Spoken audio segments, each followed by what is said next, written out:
Colorado Sagrado, gostei. Bom, vocês já estão vendo aí, já está anunciado, vocês já leram, né, quem é que estaria aqui com a gente. Então, Bolívar, cara, é um prazer sempre ouvir. Aliás, essa geração, Bolívar, que eu estou vendo e ouvindo aqui, é uma geração completamente diferente. Porque qualquer um de vocês, eu sento no bar, e se nós abrirmos uma garrafinha de vinho, vai uma, vai duas, a gente bota uma aguinha mineral com gás no meio para dar aquela respirada, vai 3, 4 horas, você tem coisa a dizer, cara. Sabe? Vocês são diferentes no meio do futebol. Então, bom dia, boa tarde, boa noite. Eu não sei que horas as pessoas estão vendo a gente aqui. Obrigado por aceitar o convite, de verdade mesmo. Valeu, Potter. Você sabe do carinho e da amizade que a gente tem, além da parte profissional. Então, é muito bacana poder tá participando contigo e escutar isso, né? Você é um cara que a gente admira, que a gente acompanha também profissionalmente, sabe da sua qualidade, do seu potencial, e é a mesma coisa. For convidar para sentar num bar para tomar um vinho aí, eu vou te contar. É história que não acaba mais. Aliás, são os melhores momentos com vocês, jogadores e ex-jogadores, e agora tu treinador, né? É um momento que a gente ouve as histórias, porque ele não tem um microfone, né? Não tem uma luz, não tem uma câmera, né, Bolívar? Bom, a KTO tá comigo aqui no projeto, tá bem grandão na tela aqui, e ela tá comigo desde ela topou a ideia do Colorado Sagrado. Quem deu o nome, aliás, foi o Tinga, né? Ele tem uma marca com esse nome, né, de roupas, né? Ele falou, cara, bota o Colorado Sagrado. Eu, beleza, tá apelidado, esse é o nome do quadro. E o Cássio, que foi o cara que é o nosso contato dentro da KTO, eu perguntei, cara, que tipo de pergunta tu queria fazer pros caras, assim? Ele assim, cara, como a gente lida com probabilidades? Eu acho interessante esse papo de probabilidade. Porque certamente os caras que tu vai entrevistar, eles passaram por probabilidades que não eram as esperadas, Bolívar.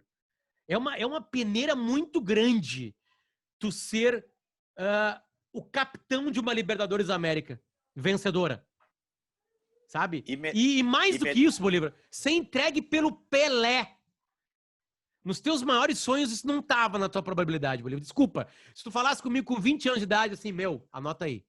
Eu vou ganhar uma Libertadores e o Pelé vai me entregar a taça pra eu levantar. Eu ia falar pra ti assim, Bolívar, vai te fuder. Vai te lascar. Claro, cala a boca. Tipo assim, sabe?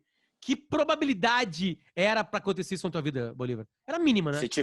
Se tivesse uma aposta dessa na KTO aí, não apostava nunca com dinheiro alto, hein? Imagina. Bom, se bem que ela tá pagando uns 400, uns 500 de odd, né? Imagina. Como é que foi aquele momento, cara? Como é que foi aquele momento? Assim, porque não é só ser campeão da América. Tu conseguiu separar ser campeão da América, tu era bicampeão no caso, né? Mas ser o capitão e é o Pelé que tava te entregando. Tu conseguiu meio que, tipo assim, cara, que momento da minha vida é esse? Chegou a bater naquela hora pra ti isso? Tu imagina, Potter, antes de pensar tudo isso, eu volto um pouco mais atrás aí. Eu fui jogar no Internacional com 23 anos, cara. Quem que vai hoje para um clube do tamanho do Inter, saindo do interior e com 23 anos de idade, hoje considerado no meio do futebol um cara já velho para poder chegar num grande clube, e eu saindo do Guarani de Venâncio Aires. Olha a dimensão que teve isso tudo, cara. E aí se passando, vamos lá, de 2003 a 2006, são 3 anos, isso é muito rápido primeiramente, depois 2010 para ser o bi, para ser o capitão da América. Então são 7 anos de uma história que eu jamais desenhei na minha vida, jamais. Eu acho que só se eu fosse para o Inter e jogasse no Internacional, já era um sonho realizado. Sem dúvida nenhuma, de verdade mesmo. Para chegar no Pelé, Bolívar, é óbvio que as coisas vão acontecendo na nossa vida e às vezes a gente não tem dimensão do que acontece. Tu tinha dimensão de cada degrau? Ou a busca por um degrau maior faz com que tu não sente uma noite e pensa assim, cara, primeiro salário como profissional no Inter. Que coisa... Porque não basta, né, Bolívar? Tem um monte de cara que passou pelo Inter, que joga no Inter, joga nada. Não vai acontecer nada na história deles no Inter. Tipo assim, sabe? Não basta só jogar no Inter. Como é que é esse degrau pro degrau? Eu quero chegar no Pelé. Eu não vou esquecer o Pelé, tá? Até porque isso é o ápice da tua carreira, eu imagino. Mas vamos lá. Tu consegue um dia, sabe? Abrir aquela latinha de cerveja, sabe? E falar assim, olha só. Comprei com o meu primeiro salário profissional. Tem essas vitórias, tu consegue acompanhar elas enquanto a tua carreira vai acontecendo? Eu consigo, Potter. Até porque eu fui pai muito cedo, né, cara? Eu fui pai com 19 para 20 anos, cara. Então, tudo que eu tenho na minha vida, a valorização, eu sempre soube valorizar tudo aquilo que eu conquistava, cara. Só para você ver, Potter, eu fui pro Inter em 2003, cara, e você sabe que eu sou um cara sempre aberto aí. Eu fui ganhando R$ 3.000, cara, em 2003, R$ 3.000. E aí ganhava por produtividade a cada jogo que eu jogasse como titular, a cada jogo que eu ficasse no banco. Se eu entrasse no jogo também era um valor diferente, mas o meu salário fixo era R$ 3.000. Se o Muricy não me levasse para o banco de reservas ali, eu não ganhava mais que 3.000, cara, com um filho para sustentar. Aí tu imagina o quanto eu valorizei um salário, o quanto eu valorizei estar no Internacional, como você mesmo falou. E para mim aquilo já era um sonho realizado, cara. Já era um sonho realizado. Tu lembra da noite, Bolívar? Tu lembra da noite específica? Da noite da assinatura do contrato? Eu digo noite que aconteceu tudo e aí tu chegou em casa, chegou numa cama, chegou num hotel e falou assim, tu lembra disso, desse momento? Porque assim, é um sonho de um monte de garoto que tá nos vendo, ou de nego velho que nos viu e teve esse sonho e não aconteceu. Né? Eu queria ser jogador de futebol, tu realizou isso aí. Mas tu lembra da primeira noite que tu deitou e falou assim, cara, consegue te transportar para aquele dia, para aquela noite e nos contar como é que foi? Muito real, Potter, muito real. Eu só não vou me recordar o nome do hotel que o Inter me colocou quando eu vim de Venâncio Aires, de ônibus, não tinha carro ainda. Fui ter carro só em 2004, um ano depois. Então eu ia para o Beira-Rio sempre de lotação, cara.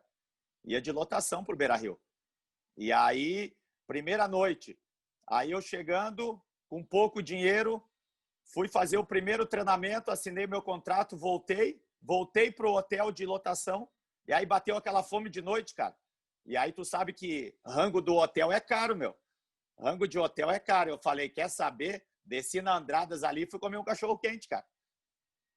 Cachorro-quente baratinho, R$1,50. Fui lá, comprei o cachorro-quente, voltei. E essa batida aí foi por um ano, cara.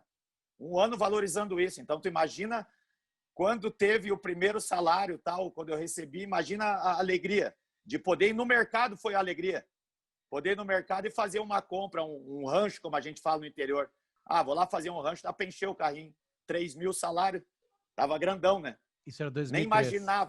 Nem imaginava o que tinha pela frente. 3 anos depois, tu entrava definitivamente na história do Inter, sendo campeão da América, um título que o Inter não tinha, e perseguia, já tinha sido vice, com um Falcão em campo, e aí vocês rompiam isso e eram campeões da América. Exatamente. 4 anos depois, o Pelé te entregava, para acabar o capítulo Pelé. Quando tu viu ele ali com aquele terno vermelhinho, o que passou? Passa filme, não passa? Tá vivendo um momento? Como é que é exatamente? Cara, a perna foi tremenda. Eu pensei que o braço ia tremer por causa do troféu, mas foi a perna que foi tremenda até ali, né? E o Thales comigo ali naquele momento, e eu vendo o Pelé, e eu acho que vai ser a única oportunidade que eu tive de ver ele, cara. Olha o quanto isso se valoriza mais ainda. A única vez na minha vida, eu acho que eu vou poder ver o Pelé pessoalmente, como eu vi, foi no momento mágico da minha carreira profissionalmente, cara. De me entregar um troféu, de falar para mim no meu ouvido que Bolívar, obrigado por trazer novamente a Libertadores aqui para o Brasil. Cara, aquilo pra gente, para mim, pessoalmente, aquilo ali foi o máximo, cara. Aquilo ali, eu tenho um quadro em casa e aquilo vai ficar eternizado para sempre. E olha que legal isso, Bolívar. Eu te pergunto sobre o Pelé e sobre o momento que tu viveu. E aí tu chega e fala assim, ó, o Thales estava ali também. Eu sou pai agora há pouquinho tempo, né? E a vida muda, obviamente, tu foi muito cedo, né? Eu com 39 anos já tinha algum tipo de estrutura para receber meus filhos, um apartamento comprado, né? A vida já estava, obviamente, bem longe de ser um milionário do mundo do futebol, e não interessa isso agora, mas tem uma estrutura. E aí eu te pergunto sobre o Pelé e tu traz naturalmente, o quadro para ti é Pelé, Taça da Libertadores e o Thales ali contigo. Vocês jogam mesmo pela família? Como é que é isso, assim? Como é que funciona? Porque como tem isso do jogador de futebol, sabe? Como tem isso de a família ser firme, se tá ali perto, de jogar por eles. Tenta de novo transportar em palavras, assim, explicar melhor pra gente que não conseguiu isso, assim, sabe? Porque no mesmo quadro que tava o Pelé, tava o Thales, o teu filho. Né? Aliás, Exatamente. gordinho, pequenininho, crianção ainda, né? Vai, traz pra mim palavras, assim, pra isso. Depois eu vou terminar só para te contar uma história dentro disso, falando sobre o Thales, tá? Tu imagina, hoje eu sinto também na pele isso, o jogador de futebol, Potter, na verdade, ele é um cara que além da profissão de gostar de fazer o que ele faz, que é jogar futebol, ele tem que ser um cara preparado psicologicamente, né? Porque não é só de alegrias que o cara vive, né? A imprensa em cima, torcedor, e hoje muito mais, né? Hoje muito mais com redes sociais, os caras mandando bobagem em Instagram, em direct para você o tempo todo. E então, hoje, cara, família, esposa, filhos sofrem muito mais, né? Os pais, na verdade. A gente, na verdade, procura nem olhar isso, porque a gente sabe que hoje você é o melhor, da noite pro dia, no outro dia você perdeu uma partida, você é o pior jogador. Ah, pode mandar embora, não presta. Então, quer dizer que toda aquela história lá do Guarani de Venâncio para chegar ser um cara bicampeão da Libertadores, quer dizer que foi apagada, quer dizer que aquele trajeto todo que eu fiz durante a minha vida, ele não valeu de nada. Então, eu acho que por isso que eu toco sempre o lance dos filhos, pela importância, porque numa derrota e numa derrota que marca, o jogador ele sente muito, mas sem dúvida nenhuma, os familiares, cara, eles sofrem muito mais. Porque tu chega em casa, eles querem puxar assunto e você não quer falar sobre aquilo, e aí daqui a pouco vai para a escola, o Thales naquele momento, os coleguinhas falando, ah, teu pai não joga nada, ah, teu pai perdeu o título, ah, isso e aquilo. Tu imagina a pressão que sofre uma criança, ele naquela época com 10 anos de idade. E aí, entrando a história dele, ele me inventa de falar, e está gravado hoje no YouTube para sempre, uma declaração onde o Galvão Bueno chama, quando acaba a decisão, o Glauco Pazza vem me entrevistar, e aí eu estou dando uma entrevista para uma emissora, e atrás de mim está o Thales, falando com o Glauco, o Galvão Bueno chamando. E aí o Glauco fala para ele, ó, Galvão, o Bolívar não está aqui, mas o Thales está aqui presente. E aí o Glauco chama ele com a medalha no peito, e aí, Thales, bicampeão da Libertadores, ele, conquistamos com o nosso suor e o Grêmio vai só para o rebaixamento. Potter, eu tive que buscar esse moleque uma semana na escola e levar, porque os caras queriam pegar ele na escola, os colegas gremistas. E ele louco de medo, eu parava o carro na frente da escola e eu falei, ó, coloca a medalha no peito, desce, e quando tu chegar na tua sala, tu liga pro pai, para dizer que tu entrou na sala, tudo bem.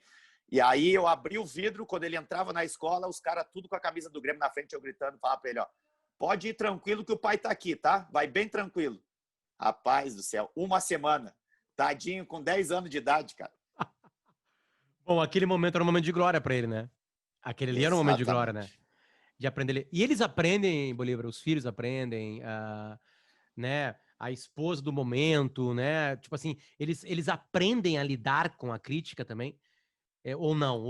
Claro que Não. tu não tinha todas essas redes sociais na tua época de auge, né? Elas estavam começando a ficar fortes, né? Mas não aprendem, é isso. Não aprende, é muito difícil, cara. Muito difícil.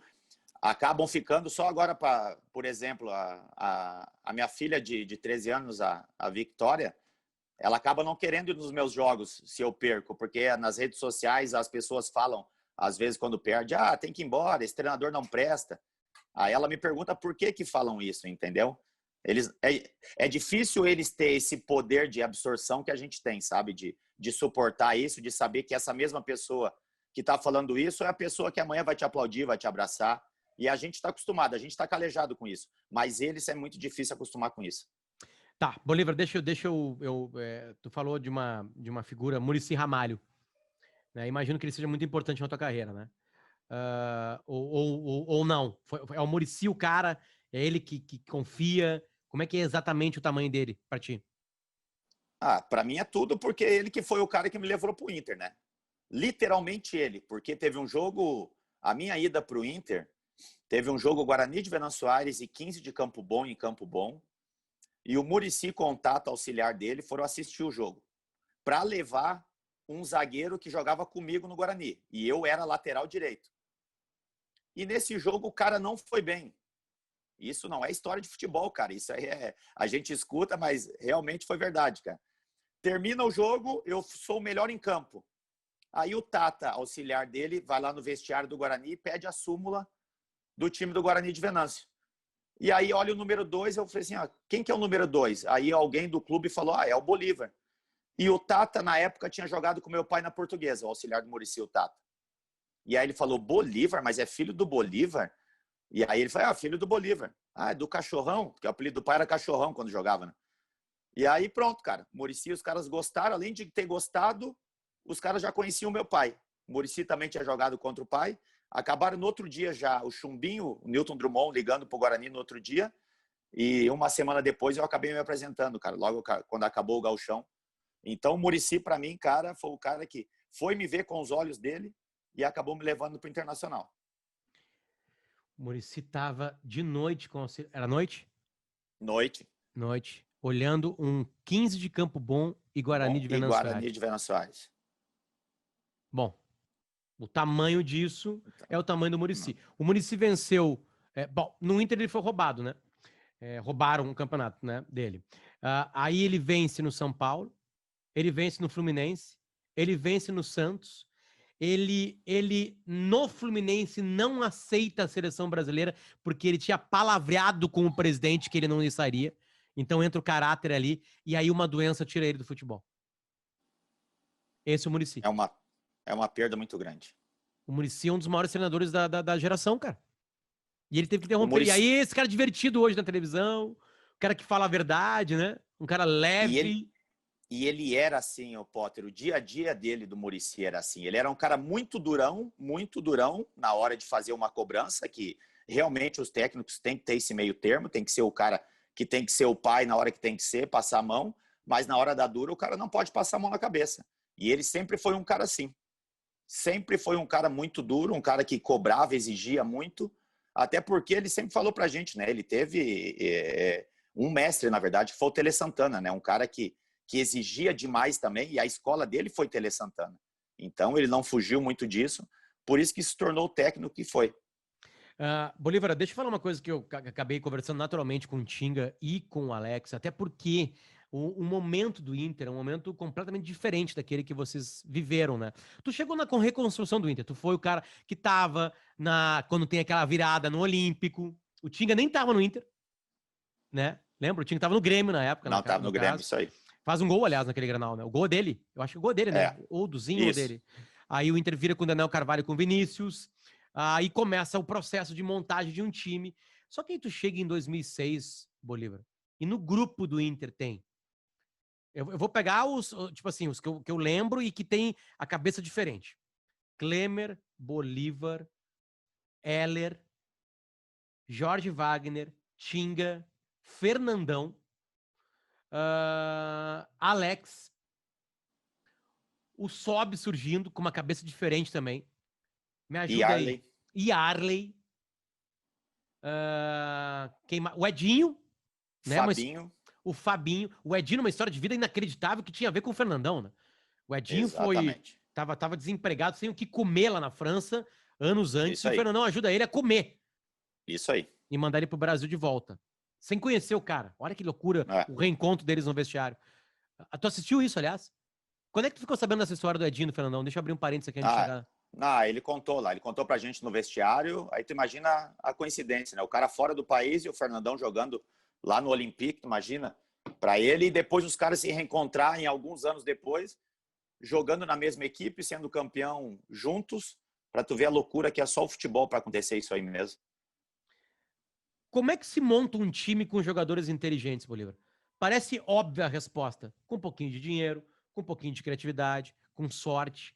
Mas por que esse grupo era tão acima da média? Eu acho que tocou na palavra-chave, o Potter. Hoje em dia, cara, é difícil você ver jogador inteligente. A gente, falando inteligente, eu digo dentro de campo. O cara ter uma visão dentro de campo, né? O Inter, na verdade, tinha jogadores ali, que você falou, jogadores que tinham uma visão. Eu, mesmo com 26 anos, eu era um cara que comandava por ter uma visão privilegiada ali de trás, um cara que organizava muito. Aí você vê logo atrás de mim o Klemer já orientava, e aí no meio campo tinha a Tinga, tinha o Fabinho, tinha o Edinho, e logo na frente o Fernandão. Então cada um cuidava o setor, cara. Então além do Abel fora de campo, a gente tinha em cada setor um cara que liderava, entendeu? Um cara que liderava, um cara que fazia diferença. Um time que não tinha vaidades. Olha que coisa mais linda. Veio me dar um susto aqui. Não tinha vaidades. Um time que não tinha vaidades, cara. Um time que, por não ter as redes sociais, então isso foi uma coisa bacana, de não ter essa coisa do celular, redes sociais. A gente chegava, Potter, 1h30 antes dos treinamentos, cara. 1h30 antes dos treinamentos para ficar jogando futevôlei. Terminava os treinamentos, a gente ficava depois do treinamento 1h30. Ninguém pegava o carro e ia embora. A gente ficava aproveitando o clube ao máximo, cara, ao máximo. E não era o Beira-Rio que é hoje, hein? Não era o Beira-Rio que era hoje. Mas a sintonia que tinha, a atmosfera que tinha dentro daquele vestiário ali, era impressionante. Só para tu ver, nesse grupo aí, antes da gente ganhar o título, o Abel sempre teve aquela fama de ser um técnico que era sempre vice-campeão. Vai te lembrar disso nos clubes onde ele trabalhou. E os jogadores aí, para qualquer um que tu perguntar, a gente acabou fazendo um torneio nessas idas antes do vestiário de 1h30, fazendo um torneio de futevôlei. E esse torneio ele ia durante as semanas. Ia fazendo duplas e jogando. E os caras da comissão técnica acabaram apostando. Fulano na dupla tal, Ciclano na dupla tal, Abel Braga na dupla tal. E não me vai para a decisão a dupla do Abel e a do, acho que era do Paixão, se eu não me engano. E a do Paixão é campeão, o Abel é vice. Nós, puta que pariu. Juro por Deus, Potter. É verídico, cara, verídico. E nós, pô, tá. Mas vocês de sacanagem, debochavam velho. do Abel? Vocês tinham essa liberdade de brincar com ele? Não, a gente sempre brincava. Ele, puta, tá pesado, hein, professor? Caramba, velho. Aí ele, não, nós vamos mudar esse ano, Quem vamos era a mudar. dupla dele, tu lembra? Quem é a dupla que o Abel Cara, apostou? eu não me lembro se não era Fernandão e Yarley, alguma coisa assim. Fernandão e Yarley. Eu não me lembro a dupla que venceu, mas eu me lembro que a dupla era Fernandão e Yarley. Que loucura. Não tem como não te perguntar, né, Bolívar? Onde tu tava? Como tu recebeu a notícia da tragédia com o Fernandão? Tu consegue... Eu tava em Santa Cruz do Sul, na minha cidade. Isso era num sábado, eu posso estar enganado, mas eu acho que era num sábado. Sábado pela manhã, antes do meio, alguma coisa assim. Foi quando eu recebi a notícia, que eu escutei a notícia no rádio. Foi quando eu escutei essa tragédia dele aí. Loucura. O que exatamente passava na... Vem cá, meu, tu quer aparecer? Deixa eu te mostrar pro Bolívar. Vem cá, vou te mostrar pro Bolívar. Filho dele, velho. Uma coisa triste. Aqui, mano. Deixa eu te mostrar uma E aí, coisa. meu? Que é isso? Isso é o Dino? Como é que faz o Tiranossauro Rex? Como é que faz o Brontossauro? Tem uma diferença, viu? Tá, Bali, vai pro teu banho. Deixa eu só fechar aqui, Bolívar, senão não vai rolar. Tá, beleza. Fica aí. Desculpa, cara. Ainda mais nesse assunto que é tão tocando. Que isso. Repete. Tu tava onde? Eu tava em Santa Cruz do Sul. Santa Cruz do Sul, recebi a notícia pelo rádio, mas até o momento a gente não quer acreditar, né? O cara não quer acreditar que é verdade, né? Tu recebeu a notícia pelo rádio? Pelo rádio. Tu tava ouvindo a rádio? Eu tava ouvindo rádio. Tava andando de carro, ouvindo a rádio. Foi quando eu escutei, cara. Eu não sabia. E aí eu não querendo acreditar, né? Daí eu parei o carro e aí fiquei... Mas será que é verdade? Aí comecei a ligar pros caras aí do Inter, né? E aí o pessoal acabou confirmando mesmo da morte dele. O que passou depois? Ou melhor, qual era o contato que tu tinha com ele? Tinha algum contato? Foi só na época de 2006, ali e um pouquinho antes? 2004 a 2000... Tu sai no meio de 2006, né? Que tipo de contato tu ainda tinha com o Fernandão? Não, tinha uma ótima relação com ele, cara. Até tem uma história, quando eu voltei de férias de Mônaco, depois da conquista deles do Mundial, 2007, eu tô voltando de férias pro Brasil, o Inter tá indo para disputar alguma decisão, não me lembro aonde. Se eu não me engano, foi a Recopa. A Recopa que o Inter ganhou em 2007. Contra o Pumas, eu acho. É Pumas, né? Acho que é Pumas. Eu não me lembro, Potter. E aí eu voltando, eu encontrei eles no aeroporto, cara. E o Fernandão para mim, Bolívar, cara, tem uma grana lá que um torcedor deu para os jogadores titulares lá que jogaram a decisão e tal, e tá guardada comigo. Cara, isso foi 1 ano que ele guardou esse dinheiro, cara. 1 ano. Um cara deu em dólar, um torcedor, cara. E ele guardou esse dinheiro para mim. Olha a loucura, cara. Para tu ver o caráter do cara, eu nunca ia saber desse dinheiro, jamais ia saber desse dinheiro. E era uma quantia boa, cara. Uma quantia boa. E aí ele Quanto? pegou, Quanto, guardou Bolívar? esse dinheiro, cara. Quanto? Cara, se eu não me engano, era, tipo assim, no torcedor era uns $4.000, alguma coisa assim. O Fernandão guardou, esperou tu Guardou um vir. ano isso. Esperou, me encontrou no aeroporto, e depois eu fui em Porto Alegre quando eles voltaram, e eu acabei pegando com ele, cara. Bom, acho que não precisa dizer muita coisa sobre isso, né? O Ah, significado, né? loucura, cara. Recopa, Loucura. o Recopa de 2007, o Inter ganha do Pachuca. Pachuca, isso aí. O Pumas a gente enfrenta na campanha da Libertadores da América de 2006. Não Isso lembra? aí. No grupo, né, do Inter lá, né? Isso aí. Tá, Bolívar. 2006 é uma coisa. O começo de tudo, o rompimento, a alegria. A madrugada, Bolívar, depois de empate com o São Paulo 2-2, como é que foi? Nossa. Lembra daquele garoto? Como é que passava? Não era tão garoto assim, mas beleza. Tu era um cara virando adulto, né? Apesar do futebol obrigar que vocês virem adultos muito rapidamente, né? Que aconteceu na noite daquela festa, assim? Que exatamente rolou? Potter, tu imagina, cara, eu já sabia, na verdade, que eu estava vendido, né? Na semifinal eu já estava vendido para o Mônaco. Então eu já tinha data, eu já tinha viagem marcada dia 18, cara. Dia 18 de agosto eu já tinha data marcada para poder viajar. Então, na verdade, a gente acabou comemorando, ficou no vestiário comemorando. E aí depois, mas a gente já fica com a cabeça já... Nossa, jogar na Europa, imagina. 3 anos depois de ter saído do Guarani de Venâncio Soares e ir para o Internacional, ser vendido para o Mônaco, uma equipe tradicional da Europa. E naquela época o Mônaco era a terceira força no campeonato francês. Porque Morar era o no Lyon, Principado. era o Lyon primeiro, que acabou ganhando Sim, 8 títulos. com o 8 Juninho, títulos né? com o Juninho. Era Lyon, Paris e Mônaco. E morar no Principado, né, cara? Lugar Pô, maravilhoso, lugar como é, fantástico. como é que foi isso? Cara, na boa, essa na real, Bolívar, é a grande transformação na tua vida. Cara, Cara, morar... de Venâncio Aires pro Principado de Mônaco.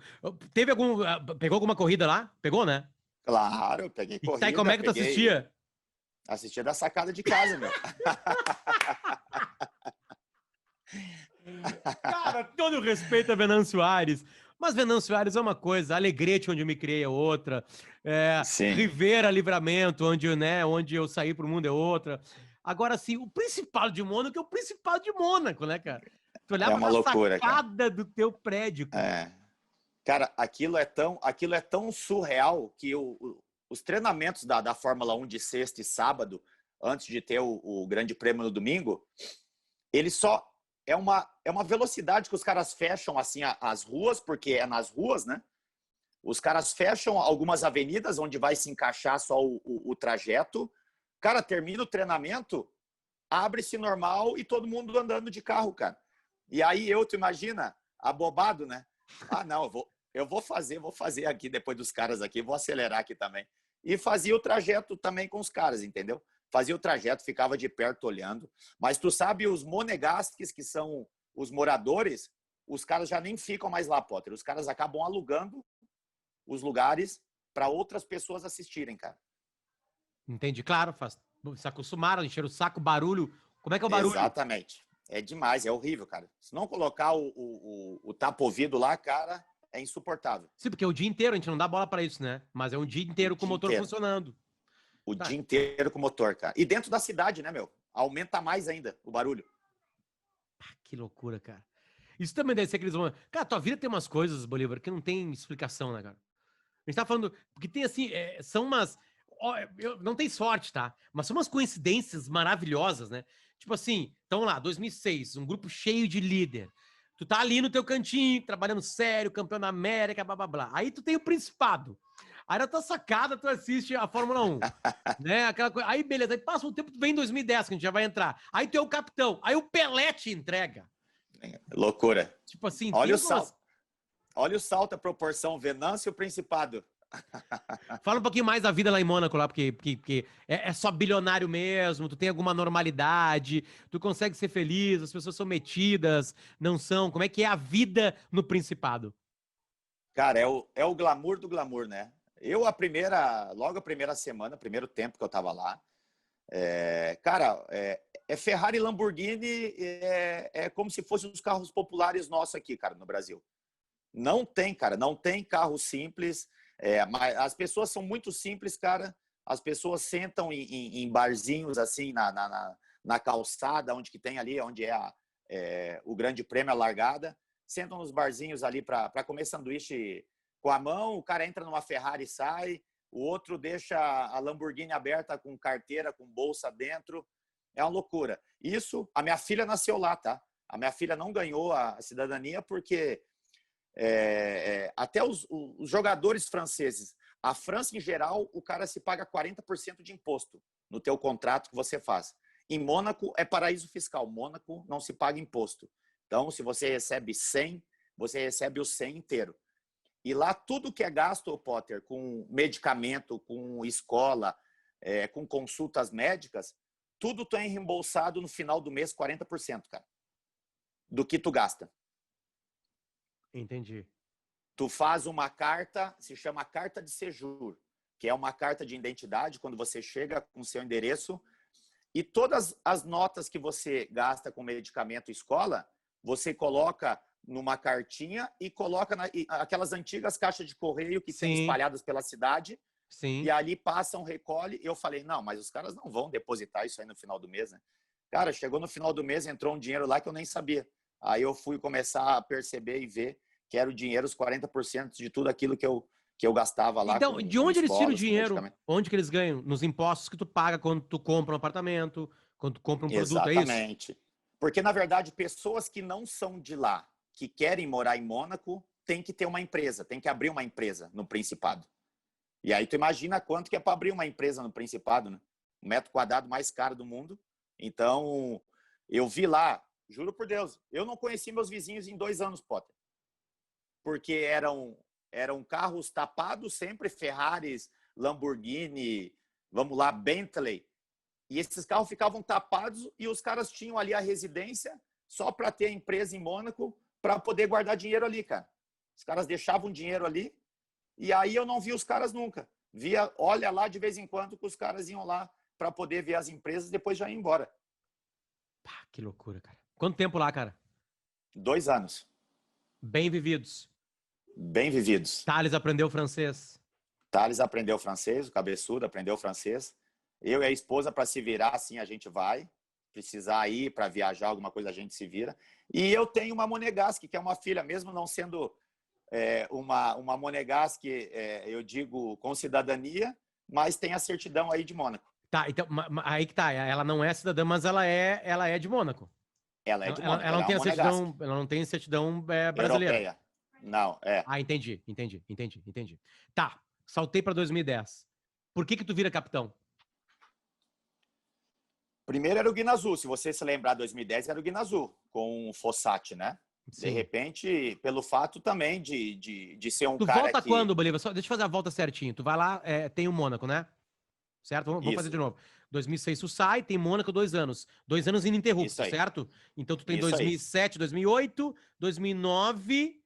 Não, eu volto quase no meio do segundo semestre de 2008. Meio do segundo semestre de 2008. Aí tem a Sul-Americana. Eu vim emprestado 6 meses pro Inter. Isso aí. 6 meses eu vim. E aí depois o Inter acabou me comprando definitivo. E olha a história para mim voltar. Eu tô de férias em Porto Alegre, com a minha esposa, com meus filhos, almoçando no Montana Grill. Ali atrás do Beira-Rio, onde é o CT hoje, do Inter ali. E aí quando eu entro no restaurante, eu tô sentado numa mesa, quem tá umas 3 mesas pro lado, Fernando Carvalho, Tite, Luigi, a cúpula do Inter tava ali com o Tite, que era o técnico. Nisso, o Fernando Carvalho me vê e me chama. E aí, como é que tá lá? Eu falei, Carvalho, cara, tá tudo tranquilo. Estamos aqui com o Tite, tal, que vai ser o nosso técnico, e tá faltando um zagueiro, cara. A gente tá precisando de um zagueiro. Tá bem lá ou quer voltar? Eu falei, olha, Carvalho, cara, o time lá tá tudo bem, mas não tem ambição de títulos assim. E eu, como saí em 2006, campeão da Libertadores, vi o Inter campeão do Mundial, nossa, eu queria voltar novamente para poder disputar títulos, né? E aí o Carvalho, tá, a gente vai dar uma estudada nisso. Foi quando o Inter conseguiu meu empréstimo de 6 meses, até o final do ano, que a gente acabou conquistando a Sul-Americana. Um time com 4 zagueiros. Tu Com relembrando 4 a lateral zagueiros. direita. E a história, novamente, por isso que eu sempre te falo, a gente vai estar falando de você aqui, eu vou estar te contando uma história de todos esses momentos que aconteceram. Eu comecei como zagueiro, jogava eu e o Índio, e o Ângelo era o lateral direito, o Ângelo. E o lateral esquerdo era o Marcão. E antes, a gente voltando muitos anos atrás, eu nas categorias de base do Grêmio, eu era lateral direito, Kleber Xavier, auxiliar do Tite, era meu técnico, e o Tite vindo do Caxias para o Grêmio. Não tendo essa força toda, o Grêmio fazendo um investimento altíssimo, com Zinho, Astrada, Amato, Paulo Nunes, foram campeão da Copa do Brasil 2001. Eu acabo não ficando no Grêmio, porque o Tite acabou não ia utilizar os jogadores das categorias de base do Grêmio. E eu sendo capitão do Grêmio dos juniores do Sub-20, hein, na lateral direita. E aí, voltamos a 2008, vamos jogar contra o Boca na Bombonera, e o Boca utilizava muito o Palermo numa bola atrás do zagueiro sempre, em cima do lateral. E o nosso lateral era o Ângelo, um lateral muito baixo, e o Tite me chama para conversar. Bolívar, queria ver contigo se pudesse quebrar a lateral direita para mim. E eu juro pela saúde dos meus filhos, Potter. Eu chego nele e falo assim, por isso que o futebol é gostoso, né, Tite? Ele falou, por quê, Bolívar? Tu vê que lá em 2000, eu juniores do Grêmio, na lateral direita, e eu não servia. E hoje aqui estamos nós, né, conversando. Na Bombonera. Na Bombonera, você pedindo para mim jogar na lateral direita. Vambora, cara. Conheça a função, vambora. E aí foi, tipo, fui escolhido um dos melhores jogadores em campo aquele jogo. E aí permaneci ali até a final, a gente sendo campeão. Que loucura. Aí 2009 é um ano de 2 vice-campeonatos. Copa do Brasil e Brasileirão, que é o que eu falo sempre. O time que ganha... melhores times, viu, exatamente. Potter? Um dos melhores começa o ano times, no Gauchão voando, né? Atropelado. Bom, aí tem aquela virada do Flamengo no campeonato mágica também, né? O Imperador começa a fazer loucura e o Inter botando time reserva pra jogar. Eu lembro que o Inter tomou de 4-0 no Maracanã e eu tava lá, eu sou o maior pé frio do mundo, um dia eu faço um podcast só sobre isso. E eu tava lá, o Inter que eu tive, eu acho só o Guinha Azul, eu não sei se jogou esse jogo. O Petkovic, o Pet e o Imperador acabam com o Inter. Mas era um Inter mistão, assim. Eu lembro que o Guinha Azul tava no Maracanã mais antigo. E aí, por que o Inter não foca no Brasileirão? Porque tava focando na Copa do Brasil. Copa do Brasil, e foi. Mas tu sabe, Potter, que depois a gente ficou sabendo, né? Teve a história, como é que é o nome do atacante hoje do Flamengo, que jogou no Grêmio naquela época lá, o Pedro? Me ajuda. Jogou no Grêmio naquela época? Que o Grêmio jogou o último jogo com o Flamengo e a gente jogou com o Santo André. Sim, tá. A gente ganhou do Santo André. Bota a gente, parece que eu tava jogando, né? Mas eu tava no estádio, igual, tava torcendo. E aí o Grêmio jogou com o time, o Grêmio deu férias pros melhores jogadores. Aí exatamente. O Hever, o Maxi Lopes, os grandes jogadores do Tcheco, acho que tava naquele ano ainda, né? Não, se o Tcheco minto, eu falei, Pedro. Douglas Costa deu uma entrevista quando voltou aí, do tempo aí, comentando, falando, aquele jogo realmente nós entregamos, tal... Porque desceu a gente, nós jogadores, eu depois de um tempo fiquei sabendo que quando o Grêmio desceu para o intervalo no Maracanã, ganhando o jogo de 1-0, eu não vou falar o nome do diretor que desceu no vestiário, porque eu vou tá mentindo.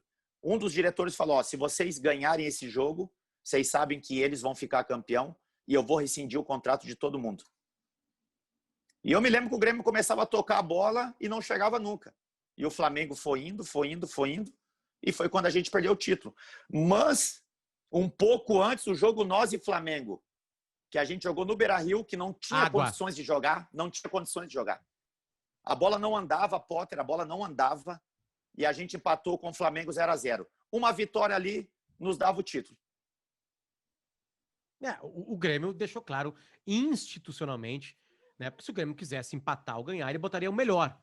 Só que a garotada chegou lá, Mário Fernandes, e jogou bem o jogo. Marcelo Groy era o goleiro. Não tem falha do Groy. Exatamente. Não. Não tem falha do Groy. Tipo assim, não. Eles se apavoraram, eu acho, no campo, Bolívar. Porque tu não consegue... Eu vi esse jogo, eu fiz a maior punheta da história. Eu revi esse jogo. Eu revi ele. Né? Pra, tipo assim, cara, eu vou fazer uma coisa que um jornalista mais sério faria. Eu vou rever esse jogo e vou ver se tem corpo mole. Não tem corpo mole. Não tem. Tem não. uns guris no segundo tempo meio apavorados. Porra, é o Maracanã, é o Flamengo, tem uma pressão ali também. E eles meio que se apavoraram com o vestiário, falando assim, cara, vocês vão dar um título pro Inter? Né? Exatamente. E com o Flamengo ao mesmo tempo, que era um bom time o Flamengo, porra. Ganhou o Claro. Brasileirão, né? Tem um monte de coisa ao mesmo tempo, sabe? Então é uma coisa meio louca, assim. Eu acho que seria mais fácil pro time titular entregar. Exatamente. Exatamente. Entregar que eu digo, não é entregar. É tipo assim, sabe como é que é, né, Bolívar? E aquele final de Brasileiro, Potter, o falecido Mário Sérgio assumiu, né? Lembra que o falecido Mário Sérgio assumiu? Cara, aquele cara, eu falo, se tu perguntar para o D'Alessandro, perguntar para qualquer um dos caras aí, foi o cara mais, desculpa o palavreado, o cara mais pica com quem eu trabalhei.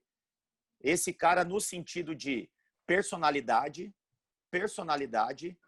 o cara mais casca dura. Só para tu ver, Potter, a apresentação do Mário Sérgio, olha eu com mais uma história. Apresentação do Mário Sérgio, primeiro dia dele. O Magrão tinha trabalhado com ele, não me lembro qual clube foi, eu acho que foi no Corinthians. Foi São Caetano? Corinthians ou São Caetano, eu não me lembro. E o Mário Sérgio, antes de chegar na apresentação dele, perguntou para o Magrão, e o Magrão tinha trabalhado lá com a gente, e o Magrão sempre foi meu parceiro de quarto de concentração. O Magrão perguntou, o Mário Sérgio, cara, eu quero que tu me fale tudo o que acontece naquele Inter, jogador por jogador. Pode pegar o Bolívar, que os caras confiam nele, vai isso e aquilo, tal. Primeiro dia do Mário Sérgio no Inter, fez a apresentação dele, ele na sala dele me chamou. O Mário Sérgio tá te chamando lá na sala dele lá. Cheguei lá, ele, te avisar, tem um parceirão teu aí que trabalhou contigo ano passado, que é irmãozaço meu, e me falou muito bem de ti, que eu posso confiar de olho fechado. Então, a partir de hoje aqui, nós vamos até escalar junto. Juro por Deus, eu escalei time com ele, cara. Escalei time com ele. Aí ele falou assim, pode começar a chamar os caras aí, tudo que são da tua máfia. Bem assim ele falou. Chama os caras que são da tua máfia aí. Eu falei, então beleza, cara. Eu falei, chama o Índio primeiro. Aí chegou o Índio. Aí ele falou assim, eu vou te avisar, tá? Já sei que tu adora estar de noite perdido por aí por Porto Alegre, eu já vou te avisar. Se tu continuar e não perder essa tua barriga aí, tu tá fudido comigo. Te prepara. Aí chamou o Guinazu, meu. Chamou, quem é o outro? Eu falei, cara, o Guinazu. Ele queria que eu chamasse os caras que eu sabia que dentro de campo os caras iam a morrer, né? Falei, cara, Guinazu. Aí ele chamou o Guinazu. Ele pegou uma folha em branco, Potter, fez um risco no meio da folha de caneta, porque o Guinazu tinha mania de correr para a direita, para a esquerda, marcar zagueiro, marcar lateral. Ele falou assim, Guinazu, vou te avisar uma coisa, tá? Tá vendo essa linha aqui do meio campo? Tu vai correr daqui para a esquerda. Se tu passar dessa linha, faz uma linha imaginária no dia do jogo. Se tu passar para esse lado direito aqui, eu vou te tirar do jogo. O gringo, não, tá bom, cara, tá bom. Aí falou, quem mais, Bolívar? Eu falei assim, cara, chama o Kleber. Chamou o Kleber. Não, negão, já te conheço, tal, tu já sabe que tu é um cara que a liderança técnica nossa aí, tá tranquilo, já te conheço de São Paulo lá. Só uma paradinha, né? Que saudade de um lateral esquerdo como o Kleber. Nossa. Meu Deus do céu, Bolívar. Ô, Potter, esse lado esquerdo aí, quando a bola ficava Kleber, D'Alessandro e Guinazu ali, Deus o livre, cara. Aquilo ali era loucura. A bola não saía dali, cara. A bola não saía daquele lado esquerdo. E melhor, hein? O Kleber, os laterais hoje vão tudo no fundo para cruzar. O Kleber não vai na linha de fundo para cruzar. Não precisava chegar lá. Ele não precisava, ele dava passe da intermediária, cara.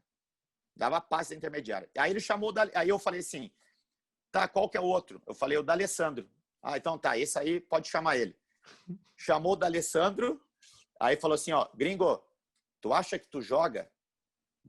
Juro por Deus, ele falou, tu acha que tu joga, gringo? Ele falou assim, não, cara, eu sou bom, cara, sou bom. Ele falou assim, quem jogava sou eu. Se tu pensa que tu joga, eu jogava muito mais.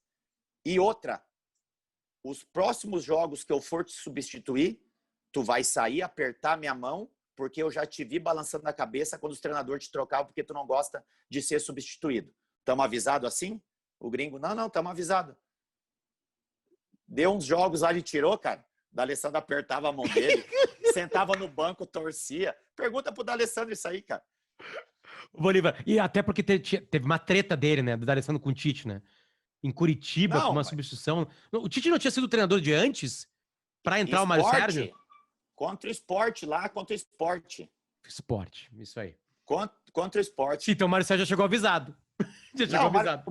O Mário Sérgio já sabia. E nisso, um dia, um treino fechado, eu acho que eu já comentei algumas vezes em algumas emissoras, um treino fechado nosso no Beira-Rio. Daqui a pouco o Mário Sérgio dando o treino, deu uma disputa de bola da Alessandro e Kleber lá, tal, num pequeno jogo assim, que era dividido em times. E os dois dão uma porrada no outro, daqui a pouco os caras estão saindo na mão, meu. Os caras estão saindo na mão e eu não entendendo nada. O Mário Sérgio começou a pitar. Peraí, que loucura é essa? Vamos descer lá na minha sala, nós dentro do Beira-Rio, cara. E aí desce o Mário Sérgio e ele falou assim, ó, e outra, pode vir o Bolívar e o Guinazu junto. Aí eu falei, mas o que eu vou descer lá embaixo, cara? Daqui a pouco vai o Mário Sérgio, chegamos lá na sala dele, mandou sentar o D'Alessandro e o Kleber e falou, Bolívar, para atrás aí do Kleber, Guinazu, para atrás do D'Alessandro. Sabe por que vocês estão aqui? Eu falei, não, Mário, não fizemos nada. O que aconteceu, cara? E ele, sério, cara, Mário era foda. Aí ele assim, tu é o advogado, tu é o brasileiro advogado, tu vai responder pelo Kleber e o Guinazu argentino vai responder pelo D'Alessandro. Então vocês vão ficar aqui. E outra, tá? A gente não gosta de vocês e vocês também não gostam da gente. Argentino e brasileiro.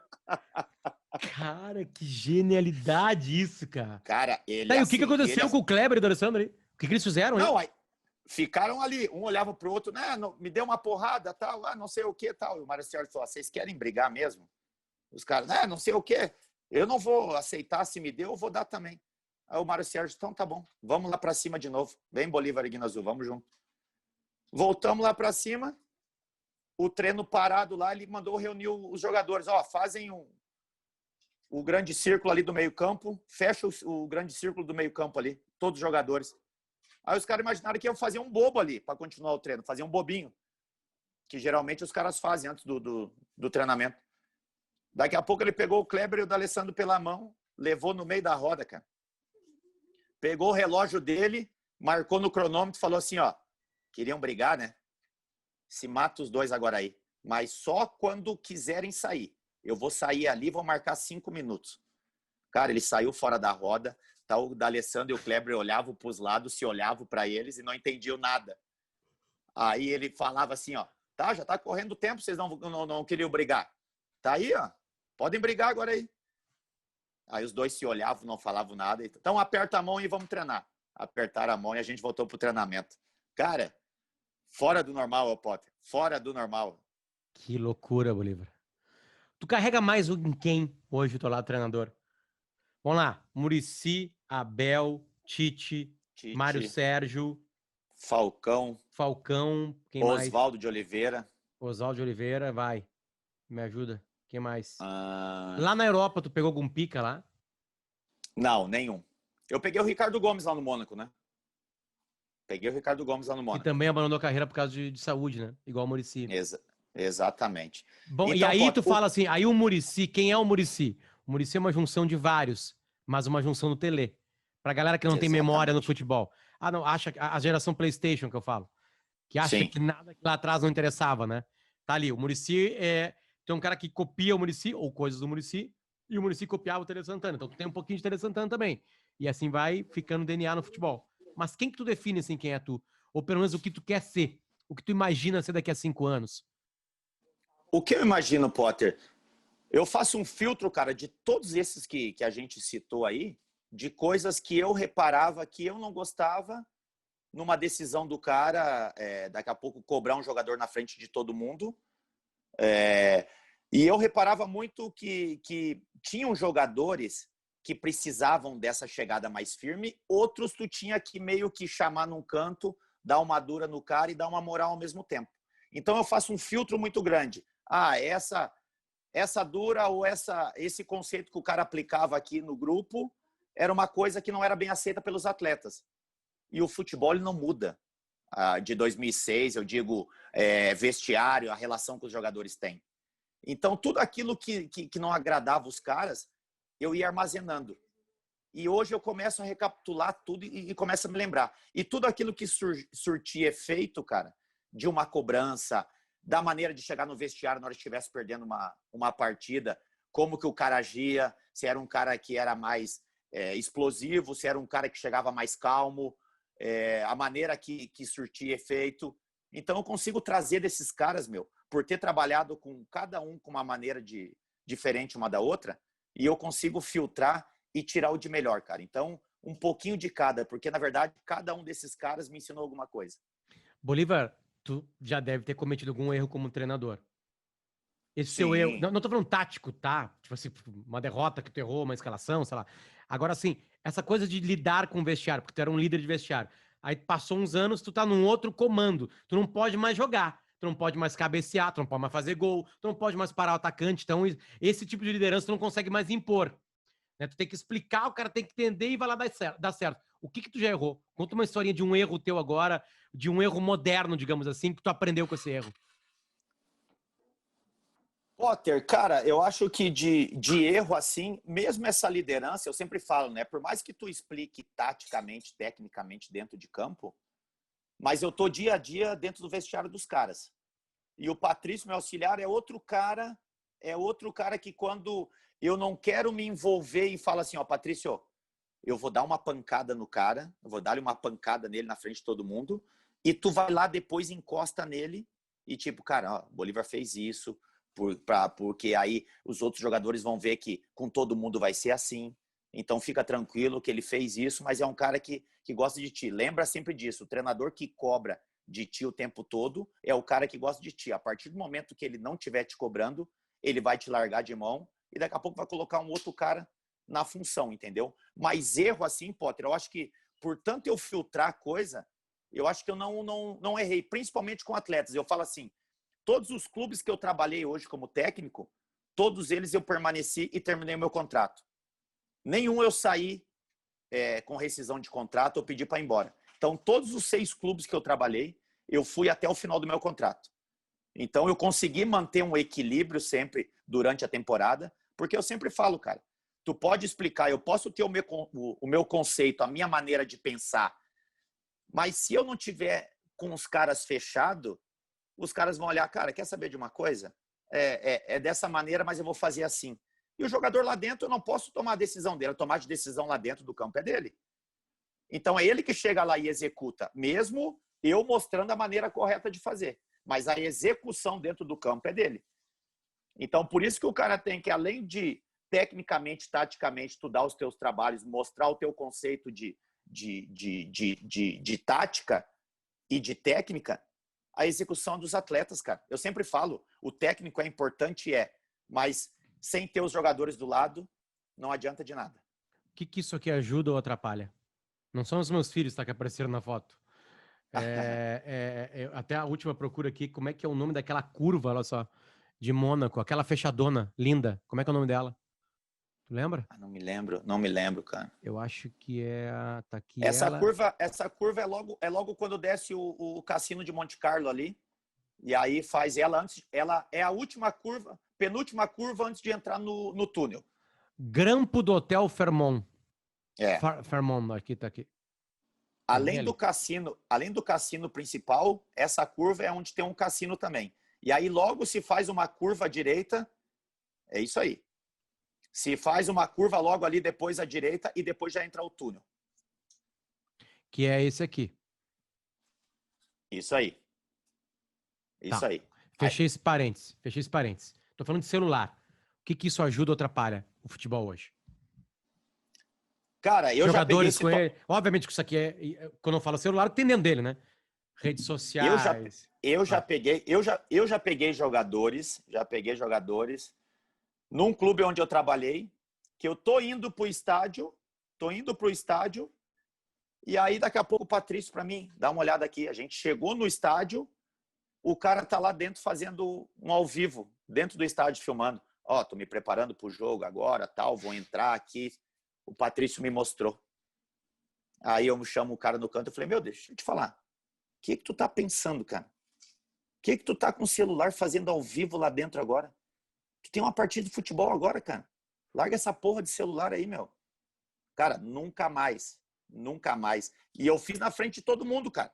Porque daí aquilo ali já foi um alerta para todos, entendeu? Mas não existe, Potter. Isso atrapalha demais. Eu sempre falo pros caras assim, Eu não proíbo meus jogadores de mexer no celular.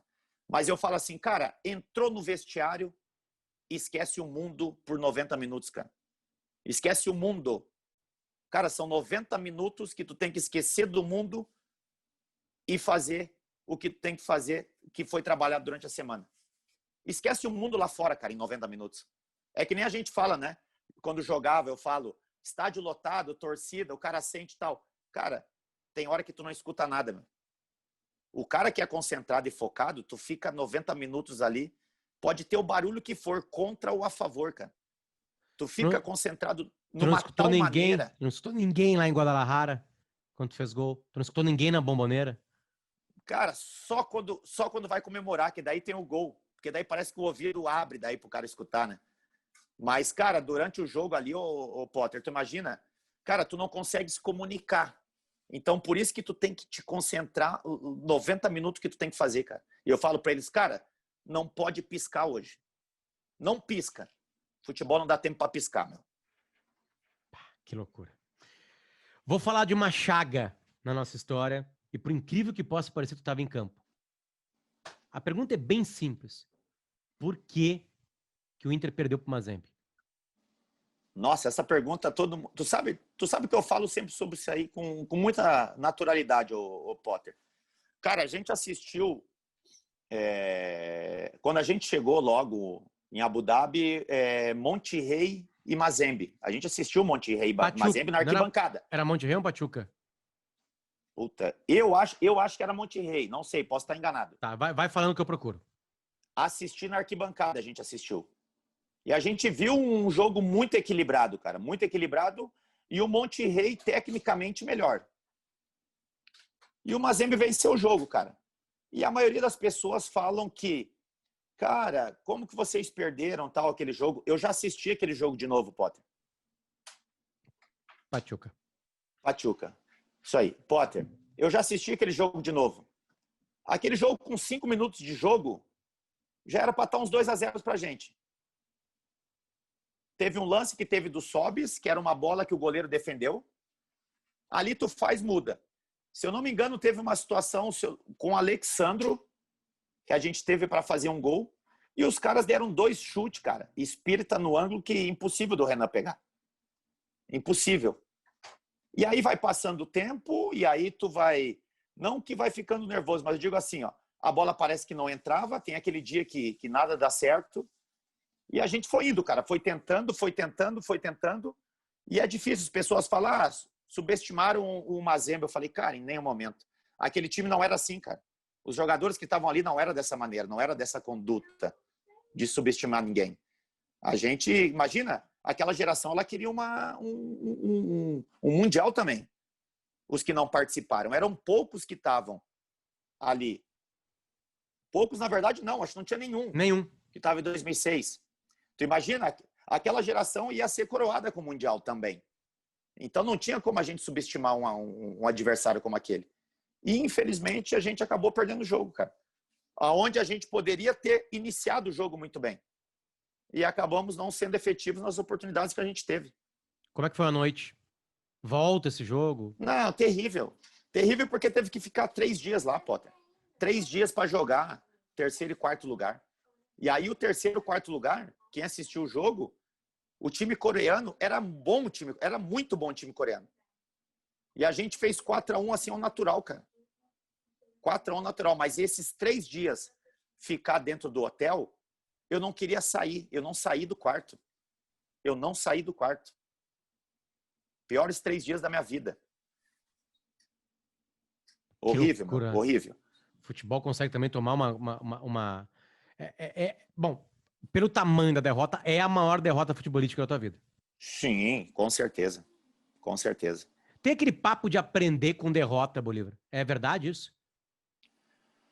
Tem nesse sentido que eu te falei. Se o cara entrar achar que já tá ganho, que vai ganhar, tu aprende com aquilo. Daí tu leva uma derrota como essa e aí tu tira aquilo como lição. Mas tu tira como lição ou esse é um papinho de coach? É um papinho de livro de autoajuda? Cara, tu realmente aprende, consegue botar na tua vida assim, cara, dezembro de 2010, eu aprendi uma lição que eu coloco hoje na minha vida de treinador. Tem uma lição que fica, ou a derrota é uma derrota mesmo, não tem essa de lição. Tem umas que ensinam, tem outras que não ensinam. Como é que é? Que nem eu te falei, Potter, eu acho que a proporção que tinha esse jogo é uma coisa que marca, sem dúvida nenhuma. Eu sempre falo hoje, como técnico, que tem derrotas que marcam. E elas têm que ficar como cicatriz, entendeu? Então, a gente tira o quê de lição? De saber que você tem que estar concentrado 90 minutos, cara. 90 minutos. Não que faltou concentração, mas eu digo assim, ó. Era para ser um jogo único nosso, um jogo único, e depois fazer uma decisão contra uma Inter de Milão que a gente sabia que não vinha numa boa fase e que o nosso time era um super time. Hoje tu pega, eu olho o nosso time do pôster que tá do Mundial aí, tu olha aí, era um baita de um time. Era um baita de um time. E lição que eu levo, assim, cara, de derrota, eu acho que se eu não fizesse tudo aquilo que eu me programei para fazer, eu levaria como lição. Mas assim, de tirar de derrota que num próximo ano eu ia fazer melhor, eu acho que não. Bolívar, obrigado pelo carinho. De verdade. Tem algum assunto que a gente esqueceu de falar, cara? A gente falou de tanta coisa legal aí. Vamos... Não, Tu é um contador de história, né, Bolívar? Tu é um contador de história, né? Tu é um cara engraçado. Eu gosto de contar. Eu gosto de contar um pouquinho. Todo mundo via tu chegando nos caras. Né? Cara, deixa eu contar uma história pra vocês, tá? A gente se aproximou com o Bolívar lá na Rádio Atlântida, assim, por razões que a gente não sabe exatamente quais. Mas aí o Bolívar começou a jogar umas peladas com a gente. E aí, eu nunca tinha prestado atenção. A gente não joga com profissionais, é uma turma diferente, assim, né? Ainda mais um profissional como o Bolívar, né? Ele já tinha acabado a carreira dele, tava tudo leve, assim, mas assim, tá ali um cara que foi capitão de um time campeão da América. E aí, o nosso time da Atlântida era muito ruim. Muito ruim. Gente que não jogava bola, que só jogava bola nesse jogo de final de ano. Que a gente jogava uma vez na Arena, no outro ano no Beira-Rio. Uma vez na Arena, no Beira-Rio. Aí o Bolívar foi convidado para um jogo no Beira-Rio. Primeiro que o Bolívar foi num casamento no dia anterior. Do Edilson. Praticamente virado. Do Edilson. Edilson, do Grêmio. Praticamente virado o Bolívar chega lá. E aí o Bolívar chega no vestiário, nós estamos tudo se fardando, a gente tinha o Luiz Mário no nosso time. E o Bolívar falou assim, olha só, a nossa tática vai ser a seguinte, a bola tem que chegar no Luiz Mário. O único de vocês que tem algum tipo de potencial de fazer alguma coisa com o Luiz Mário é o Duda Garbi. Tá? O Duda Garbi, isso aí. E todos os outros. Aí tava lá o Pedrão, eu, o Arthur, a equipe dos vídeos, todos eles. Sim. O Johnny, que edita esse vídeo, tava lá com a gente. E aí, Bolívar, tu falou assim, ó, vocês vão obedecer todas as coisas que eu falar pra vocês. Se eu falar pra vocês, Potter, aperta, tu aperta. Potter, volta, tu volta. Se vocês obedecerem tudo que eu falar, 100%, a gente ganha essa partida aqui. 2-0 pra gente. Nós não tivemos uma... Eles tiveram a posse de bola, porque nós não tínhamos capacidade de tocar bola. E a gente entregou a bola pra eles, a gente obedeceu tudo, a gente ganhou de 2-0, tranquilo. Não, Bolívar é inacreditável. Inacreditável. E depois na Arena também. Exatamente. O da Arena eu joguei também. O da Arena, outra vitória. E nós ganhamos também. Outra vitória. Eu tô invicto com vocês, meu. A gente nunca perdeu. O time Atlântico nunca perdeu. É o time que nunca perdeu. Eu tô invicto. A Bolívar é uma coisa meio inacreditável. Tu fala assim, ó, Pedrão, vai, parou, volta. Cara, o tempo todo falando. Aí tu começa a ter noção, tipo assim, Potter, tu vai ficar na frente da área. Tu não vai sair daqui. Não vai sair. Sim. Daqui porque eles vão chegar. Tipo assim, cara, aí dava certo, Bolívar. As coisas davam certo, tipo assim. Potter, não vai. Tu enxerga mesmo, assim, tipo assim, é uma coisa meio... Aquelas coisas meio matemáticas, passando uns cálculos. Como é que é essa inteligência futebolística, assim? Que jogo é esse? Eu acho que por isso que eu virei técnico, cara. Porque eu tinha essa visão, cara. Eu tinha esse olhar clínico de orientar o Potter. Eu era muito chato quando jogava, porque eu orientava mesmo, cara. Potter, dá 2 passos para a direita. Ó, Potter, não precisa aí que o cara daqui a pouco vai encaixar na tua marcação. Daqui a pouco o cara aparecia ali. Ó, Potter, só vai para a esquerda. Ó, Potter, vai passar, vai trocar agora. Não precisa correr, deixa que eu pego. E aí tu vai orientando, cara. E aí o tempo vai te dando isso, né? Eu imagino. O tempo vai te... Tu imagina eu, cara. Agora tu falou um negócio de história. Tu imagina com o Índio. O Índio tinha jogado... O Fossati, quando foi nosso treinador, o Fossati tinha umas 4 jogadas de escanteio. Jogadas ensaiadas. De movimentações onde tinha que ter um bloqueio, onde tinha que fazer a movimentação um cara no primeiro pau, outro no segundo. E quando o Fossati fazia isso na pré-eleição, o Fossati tinha a mania de perguntar para os jogadores: Potter, jogada 1, tu vai correr aonde? O Índio nunca acertava. Isso aí. Ele corria sempre para o lado contrário. Aí, quando dava na hora do jogo, quando era para acontecer, O cara que ia bater o escanteio levantava a mão, fazia o sinal. A 2, ele vinha lá de trás da área comigo, falando assim, ó, qual que é a 2, aonde que eu corro, aonde tu vai, não sei o quê. Eu falei, Índio, eu vou bloquear o cara, tu vai correr pro segundo pau, e aí vai sobrar um outro que vai puxar no primeiro. Quando nós passávamos o meio campo, ele de novo.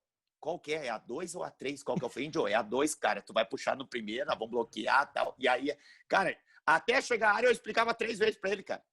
3 vezes pra ele. Chegava lá, ele fazia tudo ao contrário. Fazia tudo ao contrário. Aí voltava pro intervalo, Fossati. A falta, vocês não fizeram os movimentos. Cara, o Índio só baixava a cabeça assim, ó. Bolívar, tu acha que, rapaz, se tu der uma informação pra mim, tá bom. Tu passou 2, 3 informações, já era. Já era. Foi a maior figura que tu jogou. Todo mundo fala isso. É a maior figura. Cara, tu imagina, eu tive o privilégio de estar com ele. A gente jogava o quê? A uns 4, 5 metros de distância um do outro. Marcava os atacantes, cara. E esse cara, daqui a pouco, era a mão na bunda dos caras. Daqui a pouco eu vi os caras se abaixando assim. Ele ia lá e pegava na parada dos caras. Os caras se abaixavam e tal. E eu olhava e falava assim, ó, esse Índio é maluco, cara. A melhor de todas é a final da Copa do Brasil, nós contra o Corinthians no Beira-Rio. Daqui a pouco tá o fenômeno do nosso lado e admiração pelo cara, né? A gente olhava assim, admiração. Eu e o Índio olhava assim e falei assim, Índio, tu imagina, cara, dar uma porrada nesse cara e machucar esse cara de novo, cara? Esse cara já teve tanta lesão. Vai querer o Brasil inteiro matar nós, cara. Aí ele encostou no Ronaldo e falou assim, ó, Ronaldo. Aí o Ronaldo encostou. Fala, Índio, tu tem muito, né? Aí o Ronaldo assim, como assim, Índio? Tu tem muito, né? No meio do jogo. No meio da decisão da Copa do Brasil. Tá, vai, segue. Nós atacando ele. Índio, o Ronaldo, tu tem muito, né? Muito o quê, Índio? Tem muito dinheiro, né? Aí o Ronaldo, para com isso, pô, não sei o que e tal. Aí ele falou assim, tu deve estar com o burro na sombra, né, Ronaldo? Aí o Ronaldo, mais ou menos, só um pouquinho, diz o Índio. Ronaldo, tu sabe que eu tenho também o burro? Eu só não tenho a árvore que faz a sombra pro burro. No meio de uma final de Copa do Brasil, cara. Cara, é a mesma história do Chulapa do Chiclé, cara. Aquela da Libertadores, da final que eu contei já. Conta de novo. Eu contei. Tu não sabe essa história? Não lembro se eu sei. Vamos ver. Potter, tu vai te lembrar que em 2006, eu acho que teve no primeiro tempo, a torcida do Inter ligou sinalizadores e parou. Não me lembro. Era no meio do primeiro tempo, alguma coisa assim. E nesse intervalo ali, o Índio lembrou que ele estava sem chiclé, porque ele gostava de mastigar chiclé, o Índio. E daqui a pouco ele para mim, Bolívar, tem chiclé? Eu falei, pergunta pro Banha lá no banco se tem chiclé, porque tava tudo parado. Eu falei, o Índio, nós estamos numa final, cara, como é que o Banha vai ter chiclé, cara? Aí ele assim, não, cara, mas alguém deve ter chiclé, dá uma olhada lá. Eu falei, Índio, não tem, cara, não vou perguntar. Daqui a pouco eu olho pro lado, tá o Chulapa parado. E o Chulapa mastigando chiclé, meu. Eu falei, Índio, o Chulapa tá com chiclé ali, cara. Aí ele chega e encosta. Ô, Chulapa, tem um chiclé aí? Eu falei, como é que eu tenho chiclé, Índio? Eu tenho da boca. Tá, dá isso aí mesmo. Enfiou a mão na boca do Chulapa, tirou o chiclé e começou a mastigar, cara. Cara, verdade, cara. Eu preciso ouvir o Índio aqui, cara. Esse aí é uma figura, cara. Esse tem muita. Cara, e eu tive o prazer de estar do lado dele, cara. Eu dava muita risada, mas muita risada mesmo, cara. Que loucura. Era um caminhão sem freio, né, cara? Caminhão sem freio. Nem um zagueiraço, o maior artilheiro da história de zagueiros da história do Inter. Vencedor. Dava bola parada, ô Potter, falta, escanteio. Cara, parece que tinha um GPS, procurava ele, cara. Procurava ele, era impressionante, cara. Que loucura, que loucura. O bicho tinha o faro. Bolívar, teu olhar de treinador, tá? Eu tento fazer essa entrevista temporal, mas eu separo algumas partes, assim, né? Eu queria aproveitar o teu conhecimento de futebol hoje pra avaliar esse Inter, pra acabar agora pra te jantar, tá? A gente grava isso aqui de noite, tá, rapaziada? Tu olha, assim, porque aparentemente o Kudê é um bom treinador e tá tirando, na minha opinião, água de pedra, porque se a gente for comparar com os grupos da tua época... Não vamos fazer essa maldade com os caras de hoje, né? Eles nem têm culpa disso, né? Porque um grupo também é um grupo, né, Bolívar? Tu te fortalece tendo o Heller no teu lado. Tu te fortalece tendo o Fernandão no teu lado. Sim. Os bons fazem os medianos melhorar. Tu puxava a régua de muito pra cima também, né? Claro. Tem muito isso, né? E aí o grupo do Inter não tem comparação com de 20 anos atrás, com de 14, 15 anos atrás. Mas o que tu enxerga hoje ali? O que tem ali? Principalmente nessa coisa do Grenal, Bolívar. Eu acho que a gente tá gravando essa entrevista O Grêmio tem 10 Grenais sem perder pro Inter. O dia que nós estamos gravando isso aqui. Só pra você ter um time mark de quando eu tô fazendo essa pergunta pro Bolívar. Por que os caras não ganham Grenal? Potter, eu acho que não tem mais o que tinha na nossa época. Eu digo assim, cara, a gente emparelhava no túnel para subir, principalmente em Grenal, subir no túnel ali para começar o jogo, decisões ou Grenais, o cara já intimidava ali, Potter. Eu já intimidava ali, cara. Porque enfileirava um time do lado do outro, na boca do túnel, os caras cumprimentavam, e aí, fulano, fulano. Eu falei assim, cara, não quero nem saber, hoje eu dormi mal, hoje o bicho vai pegar, irmão. Hoje não tem. E ali já ia ali, já entrava pro campo, daqui a pouco a gente não via o Índio, não via atacante perto, cara. Nós não via atacante perto. Hoje, olhando como olhar clínico, cara, eu acho que psicologicamente o Inter tá sentindo muito quando dá os Grenais. Aquela obrigação de precisamos ganhar o Grenal. E tá bem no Brasileiro. Tu vê, às vezes, jogando o Inter, que teve alguns jogos aí, jogos maravilhosos, cara. Diferente do Inter do Grenal. Daqui a pouco, psicologicamente, tá atrapalhando isso. Aquela obrigação, a gente precisa ganhar o Grenal. Eu acho que isso tá afetando muito, porque a gente sabe o quanto esses jogadores estão sendo cobrados por não ganhar Grenal. É o porteiro de casa, é o cara vai no shopping, o cara da loja, tu vai abastecer o cara do posto de gasolina. É a mesma coisa. Eu aposto contigo, os jogadores do Inter estão chegando para abastecer em posto, tá abrindo isso aqui do vidro só e falando só pelo vidrinho, assim, ó, coloca 100 de gasolina aí e fecha de novo. Porque os caras não estão com coragem de assumir isso aí, cara. Porque é muito tempo, Potter. É muito tempo 10 Grenais. Isso aí não existe, cara. Eu acho que não existe isso. É muito tempo. Então, eu acho que eu vejo muito, tá? Eu vejo muita oscilação no Inter em escalação, cara. A troca de escalação do Inter. Se tu perguntar hoje pro torcedor do Inter lá, da nossa época, ele sabe direitinho quem que eram os 11. Mudava um ou dois jogadores, 3 no máximo. Então, acho que essa oscilação de eu vou testar esse, vou testar aquele, eu acho que isso acaba tirando um pouco da identidade de uma equipe. O que se defende muito é que tem muita competição, os caras vão estourar, como alguns estouraram. Não tem tempo para treinar. Mas como que o Flamengo não estourou o Potter ano passado? Corria certo, né, Bolívar? Tinha muito mais qualidade. Não é que é isso que eu falo. A minha tese, óbvio que o psicológico pesa em Grenal, mas o Grêmio, se for pegar peça por peça, tem mais time. É por isso que ele ganha Grenal. Tá, tudo bem. Não é pra ganhar 10 também. O Kahneman e o Jeromel, tu é zagueiro, tu conhece. Não perderam o Grenal juntos ainda. Exatamente, cara. Exatamente. E aí então não é problema de raça, não é problema de vontade. Não. Eu acho que é psicologicamente, cara.